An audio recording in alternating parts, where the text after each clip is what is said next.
আসসালামু আলাইকুম সুপ্রিয় দর্শক শ্রোতা, আশা করি ভালো আছেন, সুস্থ আছেন।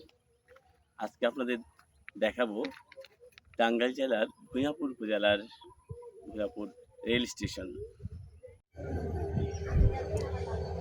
যমুনা সেতু পূর্ব থেকে ঢাকা ও উত্তরবঙ্গের সঙ্গে বৃহত্তর ময়মনসিংহ অঞ্চলের মানুষের সরাসরি রেল যোগাযোগ উন্নয়নের জন্য প্রায় ২৫০ কোটি টাকা ব্যয়ে সরিষাবাড়ি তারাকান্দি রেলওয়ে স্টেশন পর্যন্ত এই রেলপথ নির্মাণ করা হয়, যা ২০১২ সালের ৩০শে জুন উদ্বোধন করা হয়।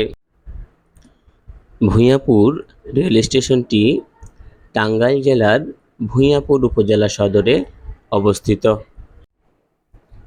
এই স্টেশন দিয়ে যে সকল ট্রেন চলাচল করে তা হলো Jamalpur express, Mymensingh express, Dhaleshwari express ও লোকাল ট্রেন।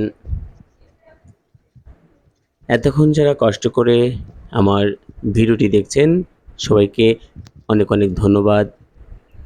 সবার সুস্বাস্থ্য ও দীর্ঘায়ু কামনা করে আজকে এখানে বিদায় নিচ্ছি। ভালো থাকবেন সবাই।